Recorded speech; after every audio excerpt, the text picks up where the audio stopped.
श्री नंदीश्वर विद्यालय द्वारा संचालित ऑनलाइन शिक्षण में आपका स्वागत है। आज अपन देखेंगे अपना 17वां अध्याय जो कि है मार्केटिंग मिक्स यानी कि विपणन मिश्र। तो लास्ट वीडियो में अपन ने जाना था जो हमारा विषय था विपणन, वहीं के आगे अपन जानेंगे आज विपणन मिश्र के बारे में। तो विपणन का मतलब अपन ने जाना था कि किसी भी उत्पाद का निर्माण करने के बाद उसको उपभोक्ताओं तक पहुंचाने में जितनी सारी प्रोसेस करनी पड़ती है तो उसको हम कहते हैं विपणन। यानी कि उसमें अपन को परिवहन भी था, संग्रहण भी करना था, क्रय विक्रय, प्रवर्तन, प्रमापीकरण, बहुत सारे काम थे। तो आज अपन जाने कि विपणन मिश्र क्या होता है। तो इसमें है किसी भी उत्पाद की सफलता दिलाने के लिए जो भी पॉलिसीज अपनाई जाती हैं वो विपणन मिश्र कहलाता है।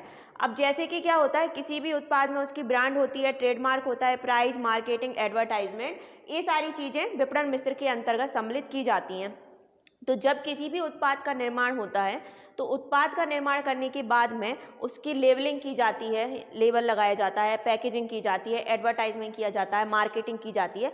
तो जब ये सारी चीज़ें जब इंक्लूड हो जाती हैं तो उसको हम कहते हैं कि वो क्या है, विपणन मिश्र है। यानी कि उत्पाद का निर्माण करने के बाद उपभोक्ता तक पहुँचाने में जो प्रोसेस होती है उसको तो विपणन कहते हैं। बस उसी के साथ साथ में वस्तुओं की ब्रांडिंग करना, ट्रेडमार्क करना, पैकेजिंग करना, ये सारी चीज़ें जब इंक्लूड हो जाती हैं तो उसको हम कहते हैं कि वो क्या है, विपणन मिश्र है।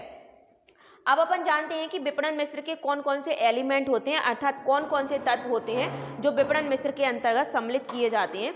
तो सबसे पहला होता है उत्पाद, फिर उसके बाद स्थान, संवर्धन और मूल। यानी कि एक प्रोडक्ट, उसकी प्राइस क्या है, उसका प्लेस क्या है और उसका प्रमोशन कैसे कर सकते हैं, ये सारी चीज़ें जो होती हैं वो एक मार्केटिंग मिक्स यानी कि विपणन मिश्र के अंतर्गत सम्मिलित की जाती हैं। सबसे पहला होता है हमारा प्रोडक्ट यानी कि उत्पाद।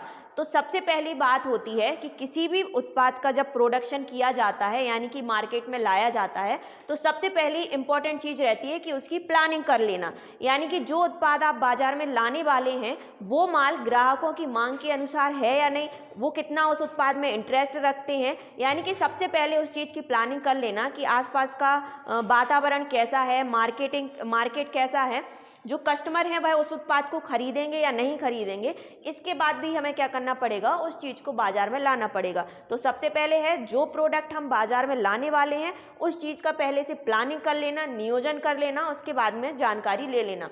दूसरी चीज़ होती है मूल्य। यानी कि विपणन मिश्रण का दूसरा तत्व होता है मूल्य। मूल्य होता है किसी भी वस्तु का मूल्य निर्धारित कर लेना।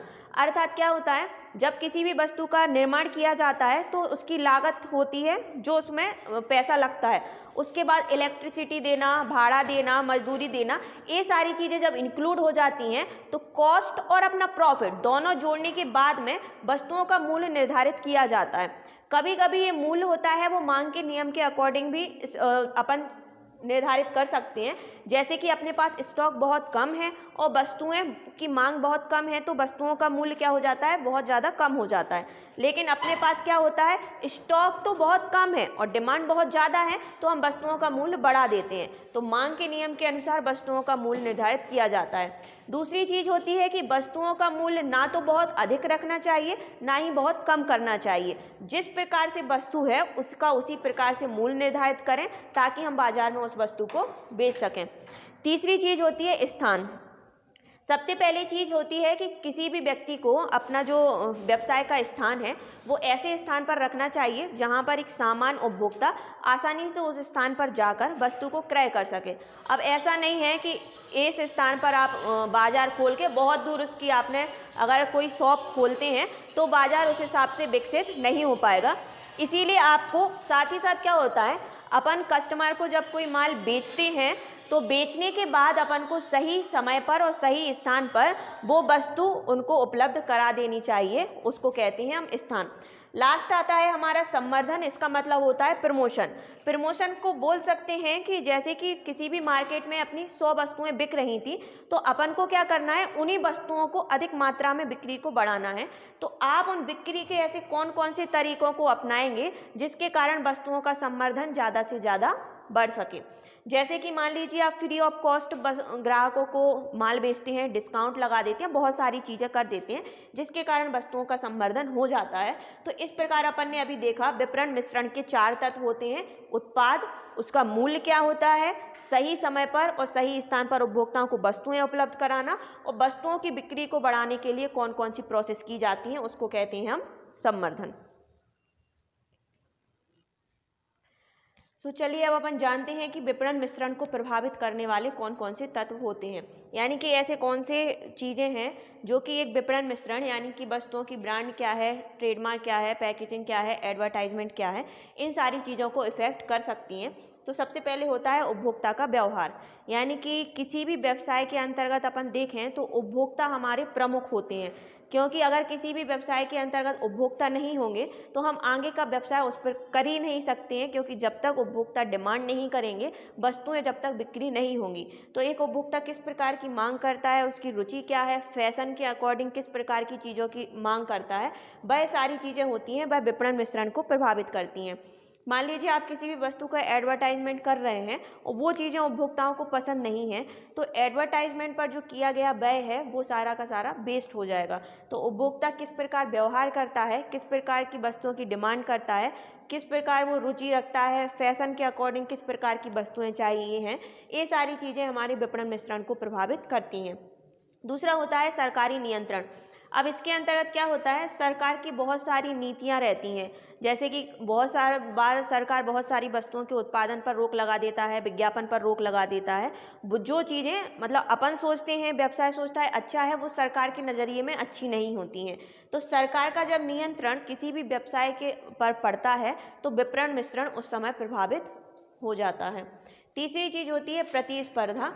इसका मतलब ये होता है कि जो हमारा कॉम्पिटिटर होता है, अब उसको किस प्रकार की वस्तुएं वो बेच रहा है। अब मान लीजिए आप किसी वस्तु की कीमत बहुत ज़्यादा रख रहे हैं और आपका जो कॉम्पिटिटर है वह उसी हिसाब से वस्तुओं की कीमत कम रख रहा है, या फिर वो बहुत सारी ऐसी पॉलिसीज़ दे रहा है जो ग्राहकों को अत्यधिक प्रभावित कर रही हैं, तो उस समय जो आपका विपणन मिश्रण है वो पूरी तरीके से आपको चेंज करना पड़ेगा और विपणन मिश्रण प्रभावित होगा। लास्ट होता है हमारा पैकिंग नीति। अब जो पैकिंग होता है वो किसी भी वस्तु में मेन एलिमेंट माना जाता है, क्योंकि अपन देखें कि मार्केट में बहुत सारी वस्तुएं ऐसी आ रही हैं जो खुली वस्तुएं आती हैं। अब बहुत से ग्राहक होते हैं जो उन वस्तुओं को लेने में रुचि नहीं रखते हैं। अब अगर एक पैकिंग बहुत आकर्षक होगी, वस्तु को बहुत अच्छे तरीके से अच्छे डिजाइन के रूप में पैक किया गया है, तो ग्राहकों को वैसे ही वो अट्रैक्टिव लगती है। उसी प्रकार अपन देखेंगे कि एक वस्तु है वो बहुत अच्छे से पैक है, मतलब सुरक्षित मानी जाती है, ब्रांडेड मानी जाती है, तो इस प्रकार से वस्तुओं की जो पैकिंग है वह विपणन मिश्रण को भी प्रभावित करती है। तो इस प्रकार ये जो तत्व हैं वो विपणन मिश्रण को प्रभावित करते हैं। अब अपन जानते हैं कि उत्पाद मिश्रण और उत्पाद विविधता क्या होता है। जब कोई भी उत्पाद मिश्रण का मतलब होता है वस्तुओं का मिश्रण कर लेना, या बहुत सारी चीज़ें होती हैं वो एक उत्पाद के अंतर्गत आती हैं। तो जब एक उत्पाद बिकता है बाजार में या बाजार में आता है तो वह केवल उत्पाद ही नहीं रहता है, उसमें वस्तु की ब्रांड भी होती है, उसका ट्रेडमार्क भी होता है, उसकी पैकेजिंग भी की जाती है, एडवर्टाइजमेंट भी किया जाता है।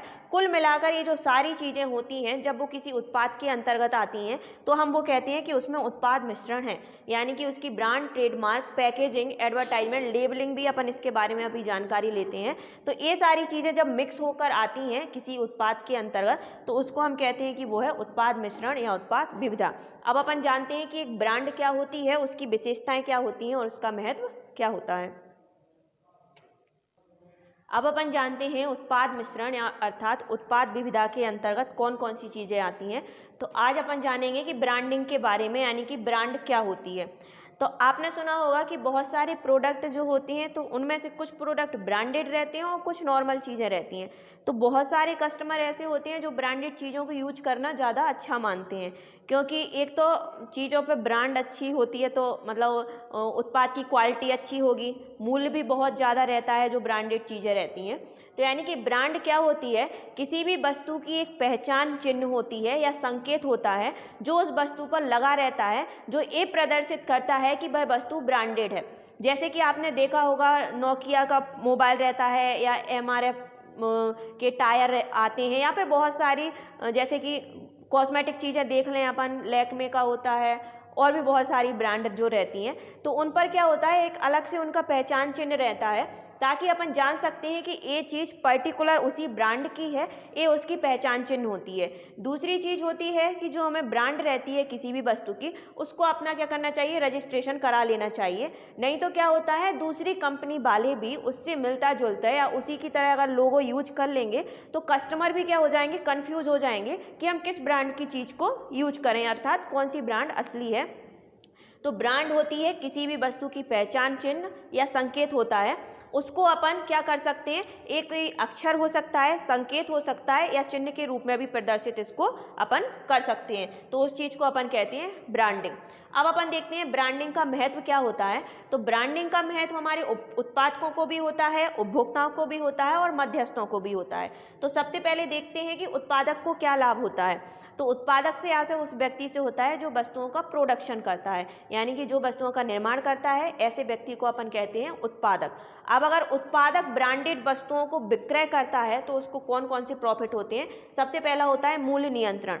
अब जो ब्रांडेड वस्तुएं रहती हैं उनका मूल्य एकदम फिक्स रहता है, जो प्राइस उनकी रहती है। आपने भी देखा होगा कि आप ब्रांडेड जैसे शूज खरीदते हैं या फिर आप कपड़े खरीदते हैं या फिर कॉस्मेटिक जो चीज़ें खरीदते हैं, उनका मूल्य हाई रहता है और एक ही प्राइस रहता है उनका। अगर कोई चीज़ 1000 रुपये में आ रही है तो वो 1000 में ही बेचेंगे, इसमें अपन को ज़्यादा बार्गेनिंग करने की ज़रूरत नहीं होती है। तो ऐसे ही उत्पादकों को ब्रांडेड वस्तुओं का मूल्य निर्धारण करने में आसानी रहती है, क्योंकि इसमें किस्म अच्छी रहती है, वस्तु की क्वालिटी बहुत अच्छी रहती है, साथ ही साथ जो भी मटेरियल इसमें यूज होता है वो सभी कुछ श्रेष्ठ होता है, इसीलिए इसका मूल्य नियंत्रण आसानी से किया जा सकता है। दूसरी चीज़ होती है बाजार पर नियंत्रण। अब जो ब्रांडेड वस्तुएं रहती हैं अपन को उनसे कोई अलग से बाजार प्रदान करने की ज़रूरत नहीं होती है, ये अपना बाजार स्वयं ही निर्धारित कर लेती हैं। जैसे आप किसी भी दुकान पर जाओगे तो आप क्या सोचोगे कि मैं ज़्यादा से ज़्यादा अच्छी से अच्छी वस्तुओं को क्रय करूं, तो बाजार पर इनका पूर्ण नियंत्रण रहता है उत्पादकों का, क्योंकि ये ब्रांडेड वस्तुएं आसानी से मार्केट में अवेलेबल हो जाती हैं और इनका विक्रय भी हो जाता है। तीसरा होता है विस्तार में सुविधा। अब इसका मतलब क्या होता है, जैसे कि कोई कस्टमर है, आप मान लीजिए कोई भी क्रीम मान लीजिए, मतलब ओले की क्रीम मान लीजिए, अब वो आप एक बार कस्टमर कोई लेके गया, अब उसको वो क्रीम अच्छी लगती है तो वो उसका प्रचार प्रसार दूसरी जगहों पर भी कर सकता है। ऐसे ही ब्रांडेड कपड़े रहते हैं, अच्छा मटेरियल रहता है, अपन ने पहना, दूसरों को अपन ने उस चीज़ के बारे में बताया।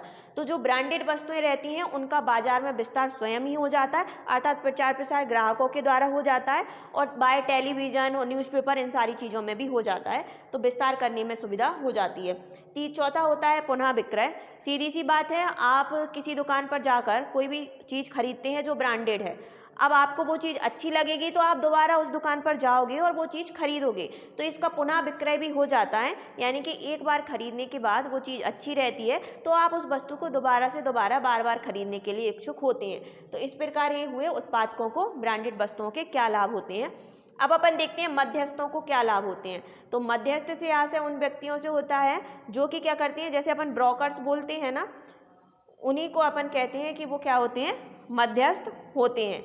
अब क्या होता है, जैसे कि कोई भी शॉप होती है या कोई दुकान होती है तो वहाँ पर मध्यस्थ लगे हुए रहते हैं, या फिर बोल सकते हैं वस्तुओं को विक्रय करने वाले जो हमारे कस्टमर बोल सकते हैं, एजेंट बोल सकते हैं, जो वस्तुओं को विक्रय करते हैं उनको क्या लाभ होते हैं। तो सबसे पहला होता है ग्राहकों को समझाने में आसानी। अब जैसे कि कोई एक वस्तु है जो सामान्य है, अब ग्राहकों को उनके बारे में जानकारी देनी पड़ेगी, ये मटेरियल है, ये प्राइस है, ये है, वो है, तमाम तरीके की जानकारी उनको देनी पड़ती है। इसके अलावा अगर अपन अभी देखें तो ग्राहकों को ब्रांडेड वस्तुओं को समझाने में बहुत ज़्यादा आसानी हो जाती है। दूसरी चीज़ होती है जोखिम का अभाव। ब्रांडेड वस्तुओं का मूल्य निश्चित रहता है और इनका विक्रय करने में अपन को आसानी हो जाती है, इसलिए इसमें जोखिम नाम मात्र का ही रहता है। तीसरा होता है साख में वृद्धि। ऐसे कस्टमर जो कि ब्रांडेड वस्तुओं को क्रय कर रहे हैं और ऐसे ब्रोकर यानी कि एजेंट जो ब्रांडेड वस्तुओं का विक्रय कर रहे हैं, उनकी साख क्या होती है, अपने आप ही बढ़ जाती है। संवर्धन की आवश्यकता नहीं, ब्रांडेड वस्तुओं की बिक्री करने की कोई भी बढ़ाने की आवश्यकता नहीं होती है। ब्रांडेड वस्तुओं की क्वालिटी इतनी अच्छी होती है कि कस्टमर उनको स्वयं जल्दी ज़्यादा से ज़्यादा खरीदने के लिए तैयार रहते हैं, इसीलिए इनका संवर्धन आसानी से हो जाता है। तो इस प्रकार आज के चैप्टर में अपन ने मार्केटिंग मिक्स के बारे में जाना। तो ब्रांड का महत्व अपन ने उत्पादक और मध्यस्थों के बारे में जाना। नेक्स्ट वीडियो में मिलते हैं अपन नेक्स्ट टॉपिक के साथ।